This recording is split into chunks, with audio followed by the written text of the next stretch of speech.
निगाहें जिसकी टिक जाती है मुस्तकबिल के चेहरे पर, उन्हें मांझी के तलखियों को दोहराने नहीं आता। इन काफिरों के भय में मत जिंदा रहो। जनता का ये अधिकार है कि शांतिपूर्वक धरना प्रदर्शन करे, और पुलिस अगर रोकती है तो थोड़ा हाथापाई होता है, लेकिन ऐसा नहीं है कि आप हमारे घर पे बुलडोजर चला दीजिए। कि होली हो या दिवाली सदा मातम मनाते हैं, मगर दुनिया उन्हीं की रागनी को झूम कर देखी जो जलती चिता पे बैठकर बीड़ा बजाते हैं। आज देश के सिस्टम के विरुद्ध राष्ट्रभक्त जो लड़ने वाले हैं, जो शहादत की जज्बा करने वाले हैं, जो इस संविधान को अछूत रखना चाहते हैं, उनको शहादत के लिए तैयार होना पड़ेगा। आपके साथ लड़ने वालों की लंबी कतार है, वो आपकी आवाज का इंतजार कर रहे हैं। आप आवाज दीजिए। अगर मुसलमानों के साथ देश न खड़ा हो जाए तो मैं आपके चैनल पर ये दावे के साथ कह सकता हूं कि सब लोग चाहते हैं कि आपको किसी सूरत में दबाया नहीं जा सकता। ये भारत में के निर्माण में मुसलमानों ने शहादत दी है, हर समुदाय ने शहादत दी है, गरीबों ने शहादत दी है, अमीरों ने शहादत दी है। अब किसी के बाप का हिंदुस्तान नहीं है। देखिए, सियासत जो है मुसलमानों का खून मांगती है। खून मांगती है? खून मांगते हैं, बिना मुसलमानों के खून के सियासत नहीं हो सकती। अच्छा, ये देश की जो सियासत है सिर्फ मुसलमानों के खून पे चलेगी? खून पे लगातार चल ही रही है। मुसलमान खून देने के बाद इस देश का देशद्रोही भी कहा जाता है। नमस्कार दोस्तों, हल्द्वानी के अंदर अब तक 6 लोगों की मृत्यु हो चुकी है और पुलिस प्रशासन को उपद्रवियों को देखते ही गोली मारने का आदेश उत्तराखंड की सरकार ने दिया। हम इसी चर्चा को लेकर लखनऊ में हाजिर हुए हैं कि इसको लेकर क्या लोग सोचते हैं। जिस तरह से पुलिस प्रशासन ने एक मदरसे को गिराने के नाम पर 6 लोगों की हत्या कर दी है, क्या लग रहा है आपको ये काम पुलिस प्रशासन को करना चाहिए था कि नहीं करना चाहिए था? अब तो आदेश है, जो भी बोलेगा उसको गोली मार दी जाएगी। सरकार की विफलता है, सरकार को तत्काल उसे संभालना चाहिए था। इतनी जो है जनधन की हानि नहीं होनी चाहिए थी। उन्हें पूर्ण रूप से पहले ही सुरक्षात्मक ढंग से घेराबंदी करना चाहिए था, तब कोई कार्रवाई करते तो अच्छा था। लेकिन वो इस तरह की घटना अगर घटा रहे हैं और मंदिर मस्जिद के झगड़े में फंसा के जो है जनता का नुकसान हो रहा है, जनधन की हानि हो रही है, ये सरकार की बहुत बड़ी विफलता है। सरकार को चेतना चाहिए, उनकी आत्मा को जगानी चाहिए कि ये क्या हो रहा है। ये कोई धर्मनगरी है, धर्मनगरी है और वहाँ इस तरह का काम हो रहा है। ये बहुत ही निंदनीय है, शर्मनाक है। ऐसी घटना नहीं होनी चाहिए। प्रशासन कह रहा है कि जितने भी मस्जिद मदरसे अवैध हैं ये इनको सबको गिराया जाएगा। तो क्या लगता है सिर्फ मस्जिद मदरसे ही अवैध है इस देश के अंदर? कोई मंदिर अवैध नहीं है जिसको सरकार, उत्तराखंड की सरकार देख पाए? जितने भी अवैध हैं तो सरकार को समान नीति अपनानी चाहिए और जितने भी अवैध हैं सबको गिरावें।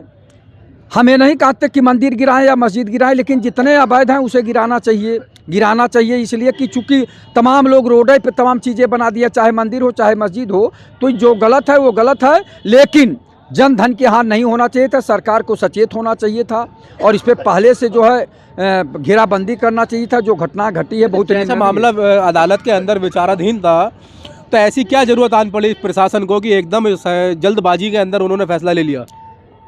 भाई, जब विचाराधीन था तो पहले तो वहाँ से स्टे ख़त्म कराते, उसके बाद तब ये जो काम करते। लेकिन आप बता रहे हैं कि विचाराधीन था उसके बाद ये कार्रवाई किए, तो ये गलत है, ये कानूनन गलत है, ये नहीं होना चाहिए था।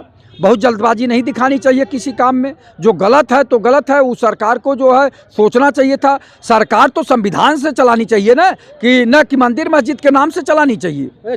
जिन पुलिस प्रशासन के अधिकारियों ने हत्या की है 6 लोगों की, तो उनके ऊपर मुकदमा चलना चाहिए कि नहीं चलना चाहिए? ये एकदम चलना चाहिए, नहीं तो पुलिस बेलगाम हो जाएगी। किसी भी व्यक्ति को जो है निर्दोष आदमी को भी इस तरह से हत्या करके पुलिस जो अपनी पीठ थपथपाती है, ये गलत है। और उनके ऊपर जो लोग ऐसा कृत्य किए हैं उनके ऊपर मुकदमा चला के उन्हें जेल भेजना चाहिए। एक धमकी दी जा रही है प्रशासन द्वारा, जो लोग भी इसके विरोध प्रदर्शन के अंदर शामिल थे उनके सभी के घरों पर बुलडोजर चलाया जाएगा। एक आशियाना बनाने में इंसान की सारी ज़िंदगी गुजर जाती है, तो क्या ये बुलडोजर की जो रीत डाली है सरकार ने वो बंद होनी चाहिए कि नहीं बंद होनी चाहिए? देखिए, जनता का अधिकार है धरना प्रदर्शन करना, अपने हक हकूक़ के लिए बोलना। तो उसमें अगर इस तरह का कह रहे हैं कि बुलडोजर चल जाएगा तो गलत है। हम शांतिपूर्वक आंदोलन करना चाहते हैं, लेकिन सरकार हमें ज़बरदस्ती हमारे घरों पर बुलडोजर चलाना चाहती तो ये गलत है। गलत मानते हैं आप भी? एकदम मानते हैं। अगर हम शांतिपूर्वक धरना प्रदर्शन कर रहे हैं और जनता की आवाज़ को उठा रहे हैं, या जनता का ये अधिकार है किसान पूर्वक धरना प्रदर्शन करे और पुलिस अगर रोकती है तो थोड़ा हाथापाई होता है, लेकिन ऐसा नहीं है कि आप हमारे घर पे बुलडोजर चला दीजिए। चूंकि जन भावनाओं को भी सरकार को ख्याल करना चाहिए। सरकार ने कहा है कि जो भी इस पूरे प्रकरण के अंदर अगर एंट्री करेगा कर्फ्यू लगाने के बाद में, तो उसके पैर में गोली मारने का सरकार ने आदेश दिया है। तो क्या लग रहा है, जो भी अगर सरकार की मंशाएं हैं वो पूरा करेगी, अगर विरोध करोगे तो पैर में गोली मार दी जाएगी? देखिए, सरकार का बहुत ही कठोर निर्णय है, निष्ठुर निर्णय है। इसकी जितनी भी निंदा की जाए कम है। भाई, हम अपना धरना प्रदर्शन, हम अपनी मांगों को रख रहे हैं सरकार के सामने। उन्हें सोचना चाहिए, विचार करना चाहिए। जन आंदोलन किस लिए होते हैं? जनता की आवाज़ क्यों जो है आती है सामने की, जो है भाई हमारे यहाँ ये दिक्कत आ रही है, या ये परेशानी हो रही है, या हमें उजाड़ा जा रहा है, या हमारे धार्मिक स्थल को तोड़ा जा रहा है, तो उन्हें कहने का अधिकार है। और उस पर आप जो आप बता रहे हैं कि पैरों में गोली मार दी जाएगी, तो क्यों पैरों में गोली मार दी जाएगी? भाई, हमारे अधिकार का हनन हो रहा है। इसको तो मानवाधिकार आयोग को स्वतः संज्ञान लेना चाहिए और माननीय सुप्रीम कोर्ट के चीफ जस्टिस को स्वतः संज्ञान लेना चाहिए। जिस तरह सुप्रीम कोर्ट को और मानव अधिकार आयोग को आपने कहा है, कहीं ना कहीं लगता है कि देश का मानव अधिकार आयोग तो सोया हुआ है बहुत दिनों से, क्योंकि बहुत से देश के अंदर फर्जी एनकाउंटर हुए हैं, उसके ऊपर उसकी नींद अभी तक जो मानव अधिकार आयोग की खुली नहीं है। सरकार से कोई भी उन्होंने रिपोर्ट तलब नहीं की है। तो ऐसे में आप कैसे उम्मीद कर सकते हैं उनसे? देखिए, हमने एक बार कहा ना, सरकार निष्ठुर हो गई है। सरकार को जो है दया भावना से काम करना चाहिए और जनता को, सारी जनता, जहां जिस देश में कहा गया था कि हिंदू मुस्लिम सिख ईसाई आपस में है भाई भाई, तो इनकी सद्भावना को बनाए रखने के लिए कहीं भी कुठाराघात नहीं करना चाहिए। ये सरकार की नैतिक जिम्मेदारी है। अगर कोई नैतिक जिम्मेदारी नहीं निभाता है तो उस सरकार को तत्काल बर्खास्त कर देना चाहिए। बर्खास्त कौन करेगा इस सरकार को? राष्ट्रपति से लेकर प्रधानमंत्री तक सब भारतीय जनता पार्टी के। बर्खास्त कौन करेगा उत्तराखंड की सरकार? देखिए, राष्ट्रपति संवैधानिक पद है, उनको देखना चाहिए इस पे। और उन्हें जो है, अगर कोई सरकार इस तरह का काम नहीं कर पा रही, कानून व्यवस्था दुरुस्त नहीं रख पा रही है, जिस राज्य में इस तरह का काम हो रहा हो, तो तत्काल उसे बर्खास्त कर देना चाहिए। ये राष्ट्रपति के पास बहुत बड़ा अधिकार होता है। संवैधानिक पद तो मुख्यमंत्री का भी होता है। हाँ, होता है संवैधानिक पद, लेकिन अगर अपना कर्तव्य निभा नहीं पा रहे। मुख्यमंत्री चूंकि पार्टी का होता है विशेषकर, और उसको जो है उतना नहीं कहा जा सकता, चूंकि वो कहते हैं ना कि ये भाजपा की सरकार है, या सपा की सरकार है, या बसपा की सरकार है, या कांग्रेस की सरकार है, उस पर तो लगता है, लेकिन राष्ट्रपति के ऊपर नहीं लगता, महामहिम राज्यपाल के ऊपर नहीं लगता। तो इन लोगों को स्वतः संज्ञान लेकर सरकार को बर्खास्त कर देना चाहिए। हमारे साथ विनोद राय जी भी हैं, आपसे बात अभी करेंगे बात। पूरे प्रकरण के अंदर अभी तक 6 लोगों की जान जा चुकी है और तमाम लोग घायल बताए जा रहे हैं। क्या ये उत्तराखंड की सरकार की एक बड़ी नाकामी के तौर पर माना जाएगा? देखिए साहब, हमको लगता है कि आज़ादी को बचाने के लिए, जब आज़ादी के सृजन में लाखों लोगों को देश ने आहुति दी, तो भाई अब तक हम एक जो शहादत दी, उस शहादत के बल पर मैं 1950 से लेकर के 2022-23 के दहलीज पर आकर खड़े हो गए। अब मुझे लगता है कि देश को, इस धरती को लहू की आवश्यकता है। लहू की आवश्यकता है जी। आज़ादी को अपना स्थापित करने के लिए, आज़ादी क्या है? ई सोनावा न मांगे ले, ई चांदी मांगे ले, ई आज़ादी बार बार कुर्बानी मांगे ले। मतलब आज़ाद रहने के लिए आपको कुर्बानी देनी पड़ेगी। बिल्कुल, अब समय आ गया है। अगर आपने एक बार भी गलती की, आपने एक कदम गलत उठाया, तो सिर्फ एक कदम उठा था गलत राहे शौक में, अब मंजिल तुझे तमाम उम्र ढूंढती रही। तो कहने का मेरा मतलब कि आज देश को, आज देश के भक्तों को, आज देश के सिस्टम के विरुद्ध राष्ट्रभक्त जो लड़ने वाले हैं, जो शहादत की जज्बा करने वाले हैं, जो इस संविधान को अछूत रखना चाहते हैं, उनको शहादत के लिए तैयार होना पड़ेगा। इसलिए कि शहादत आसान बात नहीं है साहब।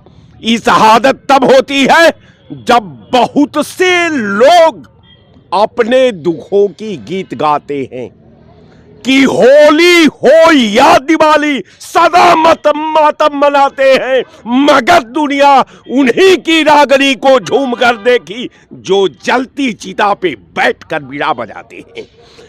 जिस तरह से आप कह रहे हैं कि लोग जो है शोक मनाते हैं, और लेकिन मुसलमानों को तो अपनी बात कहने का भी अधिकार नहीं रहा। अगर मुसलमान कहते हैं तो उनके ऊपर गोली चला दी जाती है। जैसे 6 लोग मार दिया गया है। जी कर क्या करोगे? 6 लोग मार दिए गए हैं। जी कर आप क्या करोगे?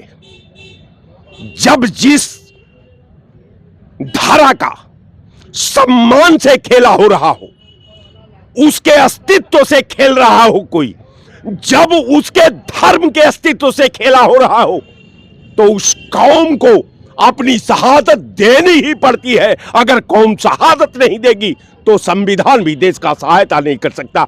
इसलिए आप केवल खड़ा हो जाइए। आपके साथ लड़ने वालों की लंबी कतार है, वो आपकी आवाज का इंतजार कर रहे हैं। आप आवाज दीजिए। अगर मुसलमानों के साथ देश न खड़ा हो जाए तो मैं आपके चैनल पर ये दावे के साथ कह सकता हूं कि सब लोग चाहते हैं कि आपको किसी सूरत में दबाया नहीं जा सकता। ये भारत में के निर्माण में मुसलमानों ने शहादत दी है, हर समुदाय ने शहादत दी है, गरीबों ने शहादत दी है, अमीरों ने शहादत दी है। आप किसी के बाप का हिंदुस्तान नहीं है। आप ईमानदारी से हिंदुस्तान में अपनी पहचान के लिए, अपने अकलियत के अस्तित्व के लिए, संविधान में अपने अधिकार के लिए कब शहादत दोगे? शहादत दे तो रहे हैं, सहार आवाज उठाते हैं तो भी बुलडोजर चला दिया जाता है। आदमी फिर उसको अपनी ठीक है, आसियाना देखता है। आज आप मेरे घर पर बुलडोजर चला दीजिए, हम बुलडोजर को भी खत्म कर देंगे और आपको भी खत्म कर देंगे। निगाहें जिसकी टिक जाती है मुस्तकबिल के चेहरे पर, उन्हें मांझी के तलखियों को दोहराने नहीं आता। इन काफिरों के भय में मत जिंदा रहो। अगर भय में जिंदा है तो आप जहर खाकर मर जाओ। ये धरा आपको आपके वेट को बर्दाश्त नहीं करती। ये धरती भी आप नामर्दों से कांप रही है, हिल रही है। भारत माता पुकार रही है कि अब कब जागोगे? अब जुर्म का अंतिम पैरा टूट चुका है, अब आप कब जिंदा रहोगे? आज जिंदा रह करके असमय कहीं न देख। अगर इस धरती पर बोझ बनकर जिंदा है तो मैं ईमानदारी से अपने दिल का पीड़ा का बयां करता हूं। आप तो हिंदू हैं, आप तो अपने दिल की पीड़ा भी जाहिर कर सकते हैं, लेकिन मुस्लिम समुदाय के इस टाइम हालत ऐसे बना दिए गए हैं कि वो अपनी पीड़ा भी जाहिर नहीं कर सकते। पीड़ा जाहिर करते हैं। कहता है कि मुस्लिम आप खड़ा हो जाओ, आपके खड़ा का धरा इंतजार कर रही है। आपके हिम्मत को पूरा दुनिया वेलकम करने को तैयार है, लेकिन आप अपनी बात कहो तोपों की दहानों पर। आप डरो मत, जब उसकी नियति पूरा हो जाएगी तो कोई नहीं तुम्हें बचा सकता। अगर जब तक पूरा नहीं होगी तब तक दुनिया की कोई ताकत नहीं मिटा सकती। तो आप अपने धर्म पर, अपने कर्म पर, अपने अस्तित्व को बचाने के लिए एक बार खड़ा हो जाओ। मैं आह्वान करता हूं, पूरा देश आपके साथ खड़ा है। देश में जब CA NRC आया था तो उस वक्त 100 से ज़्यादा मुसलमानों की मृत्यु हुई थी उसके अंदर, पूरे प्रदर्शन और विरोध प्रदर्शन के दौरान। तब भी मुसलमानों ने अपनी बड़ी कुर्बानियाँ दी थी। और आज भी जैसे मस्जिद मदरसे वाला प्रकरण आया है, इसके अंदर भी 6 लोगों की मृत्यु हो चुकी है और पुलिस ने ऑर्डर दिया है कि जो भी दिखेगा उसको गोली मार देंगे पैर में। बिल्कुल मार दो, मार दो। अगर यही हमारे शहीदों ने मरने से अगर डर गए होते गांधी, और तो ये देश कैसे खड़ा होता? गांधी अगर उनके तोप से डरे होते, गांधी जी ने तो हमेशा देश की पीड़ा को इंग्लैंड के दरबार में जाकर कहा कि तुम मेरे कासा की कीमत लगाने आए हो, मैं तुम्हारी ताज की कीमत लगाने आया हूं। तो कहने का मेरा मतलब कि ये गांधी का देश है, ये सद्भाव का देश है, ये मोहब्बत का देश है, ये अकलियत का देश है, ये हिंदुस्तानियों का देश है। और इसको नफरत में मत बांटो, नहीं तो अगर ये आग यूं ही सुलगती रहेगी, न मंजिल रहेगी न बस्ती रहेगी, तुम्हारे पास कुछ नहीं बचेगा। फिर जहां से आए हो वहीं जाकर खड़े हो जाओगे। तो मुसलमान तो इसी देश के हैं, मुसलमान तो इसी देश में रहे हैं, तो मुसलमानों का तो कोई देश भी नहीं। कहा ये मुसलमान नहीं है, ये भारतीय है। अगर मुसलमान ये होते तो हिंदुस्तान के नाम पर संविधान लिखा गया होता। सारे हमारे बैरिस्टरों ने इसीलिए हिंदुस्तान को ऐड नहीं किया कि ये जानते थे कि आने वाला कल में ये देश टूट जाएगा। वही हालात है, आज देश टूटने के कगार पर है, आज देश हिंदू मुसलमान में बंटने के कगार पर है। तो मैं ऐसे चीजों का समर्थन नहीं करता। ये मुसलमान पहले भारतीय हैं, ये बाद में मुसलमान हैं। ये हिंदू पहले भारतीय है, ये बाद में हिंदू है। ये दलित पहले भारतीय है, इसके बाद में दलित है। तो मैं आपके चैनल पर ईमानदारी से कहता हूं कि आप भय मत खाओ, मरना निश्चित है। मौत का एक दिन मुअय्यन है, वो निश्चित है। तो फिर रात भर नींद क्यों नहीं आई? अब किसके लिए बचा कर रखे हो? तो आप खड़ा हो जाओ। कुछ और लोग भी हमारे साथ में। भैया, जो हल्द्वानी के अंदर जो पूरा प्रकरण है, 6 लोगों की मृत्यु हो चुकी है, क्या कहेंगे इसको लेकर आप? देखिए, सियासत जो है मुसलमानों का खून मांगती है। खून मांगती है? खून मांगते हैं, बिना मुसलमानों के खून के सियासत नहीं हो सकती। अच्छा, ये देश की जो सियासत है सिर्फ मुसलमानों के खून पर चलेगी? खून पे लगातार चल ही रही है। मुसलमान खून देने के बाद इस देश का देशद्रोही भी कहा जाता है। सरकार उनको देशद्रोही की कैटेगरी में, हमारा आरोप भी हम भी हाँ, वही हाल है इस देश का। हम खून भी दें और आरोप भी सहें कि हम आतंकी हैं, हम देशद्रोही हैं, हम न जाने क्या क्या। सरकार भी कहती है, जब सरकार कहती है, सरकार से बड़े तो हम हो नहीं सकते। लोग बड़ी बड़ी बातें करते हैं कि आप खड़े हो जाइए हमारे ऊपर, हम खड़े तो हो जाएं, लेकिन आरोप लग जाता है देशद्रोह का, वो हमें बर्दाश्त नहीं है। हमारे साथ खड़े होने वाले लोग कहाँ हैं? पहले खड़े होकर दिखाएं कि आपको ऐसे आरोपों में नहीं दिया जाएगा। हम तो लगातार गोलियां खा रहे हैं, लगातार ये प्रोटेस्ट में हमने गोलियां नहीं खाई, फिर भी खा लेंगे। लेकिन हमारे साथ तो ये जो आरोप लग जाता है देशद्रोह का, वो हमें बर्दाश्त नहीं होता। बर्दाश्त नहीं होता? नहीं, देशद्रोह ये बर्दाश्त से बाहर है, ये बर्दाश्त से बाहर है। मुसलमान हमेशा सियासत जब भी होती है तब भी बिना मुसलमानों के खून के, मुसलमानों के इर्द गिर्द पूरे हिंदुस्तान की सियासत घूमती है। अगर मुसलमान इस देश में ना रहे तो सियासत ही बंद हो जाए, रोजी रोटी चलनी बंद हो जाएगी। देखिए, रोटी सबकी चलनी बंद हो जाएगी। पहले राष्ट्रवाद की बात होती थी बहुत ज़्यादा, आजकल राष्ट्रवादी वही लोग हैं जो मुसलमानों से सबसे ज़्यादा नफरत करते हैं। वही सबसे बड़े राष्ट्रवाद की परिभाषा बदल दी, राष्ट्रवाद की परिभाषा बदल दी। जो जितना ज़्यादा मुसलमानों से नफरत करेगा वो उतना बड़ा राष्ट्रवादी होगा, वो उतना बड़ा देशभक्त होगा। ये परिभाषा सरकार बदल रही है, हम नहीं बदल पा रहे हैं ना। सरकार से लड़ने की ताकत नहीं है ना, उनके पास तंत्र है, उनके पास कानून है, कानून का जैसे चाहे उपयोग कर सकते हैं। वो कानून का गलत प्रयोग कर रही है सरकार, लगातार कर रही है सरकार गलत प्रयोग। CNRC में प्रोटेस्ट कर रहे लोगों को, उत्तर प्रदेश में कितने लोग अभी भी जेल में हैं, दिल्ली में अभी भी 4 साल हो गया, 4 साल से जेल में बंद हैं। किसान प्रोटेस्ट कर रहे हैं, किसानों के ऊपर तो ऐसा हमला नहीं होता, गोलियां नहीं चलती। किसानों प्रोटेस्ट तो किसान भी कर रहे हैं, उनके ऊपर गोलियां नहीं चलती सीधी। 700 किसानों की शहादत हुई तो सही है, किसानों की भी। पुलिस की गोलियों से कितना हुई? हमारी शहादत तो पुलिस की गोलियों से होती है। मतलब आपका दुख ये है कि हमारी शहादत तो पुलिस की गोलियों से होती है? हमारी शहादत तो पुलिस की गोलियों से होती है। पुलिस के अंदर सरकार जो चाहती है, देखिए पुलिस को मैं गलत नहीं मानता, सरकार के मानसिकता के हिसाब से ही पुलिस काम करती है। अच्छा। सरकार जो चाहती है वही पुलिस करती है। सरकार की मानसिकता जो है वो मुस्लिम विरोधी है। सरकार, पुलिस की नहीं, सरकार की मानसिकता मुस्लिम विरोधी है। तो भाई सरकार के नौकर पुलिस है, उसी के हिसाब से काम करेंगे। जो अच्छा, जैसे कि पुलिस प्रशासन ने 6 लोगों की हत्या हो गई है पुलिस प्रशासन की गोलियों से। हाँ। अभी जांच का विषय है कि पुलिस प्रशासन की गोलियों से हुई है, किसी और की गोलियों से हुई है। लेकिन एक माहौल बन गया है देश के अंदर कि सिर्फ मुसलमानों के खिलाफ कानून लेकर आइए, ऐसी करिए तो अपनी पॉपुलैरिटी बढ़ जाती है। देखिए, 200 साल पुरानी मस्जिदें दिल्ली में गिरा दी गई। 20 मस्जिदें तो मैं दिल्ली में जानता हूँ जो आज़ादी से पहले की है, वो बंद है, नमाज नहीं हो पा रही। अच्छा।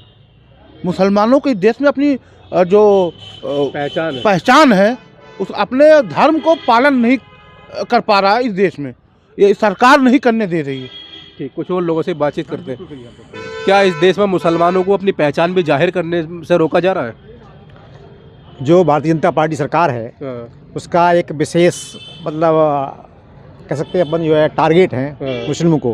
अच्छा, भारतीय जनता पार्टी के ऊपर जो टारगेट कर रही है मुसलमानों को विशेष तौर पर कर रही है? जी हाँ, जी हाँ। और ये जो है अमानवीय है, असंवैधानिक है, असामाजिक है। सरकार का काम ये नहीं होता है, सरकार सभी भाइयों को चमन से रखने का होता है, सबका जीवन श्रेष्ठ साथ बनाने का होता है। ये सरकार गलत कर रही है, हम इसका विरोध करते हैं। जिस तरह से हल्द्वानी के अंदर 6 मुस्लिमों की हत्या हो गई है अभी तक पूरे उस प्रकरण में, हाँ जी, जो प्रशासन मस्जिद को गिराने गया था, हाँ जी। तो क्या कहेंगे इसको लेकर आप? ये असल में ऐसा नहीं होना चाहिए, ये निंदनीय है और इसका हम विरोध करते हैं। विरोध करते हैं आप? जी हाँ, बिल्कुल विरोध करते हैं। ऐसा नहीं होना चाहिए। जो भी यहाँ जिसकी बात कार्रवाई होनी चाहिए इन पुलिस अधिकारियों के ऊपर जिन्होंने गोली क्यों चलाई? नहीं, बिल्कुल होना चाहिए। क्यों नहीं वो चाहिए? संज्ञान लेगा? बिल्कुल लेना चाहिए।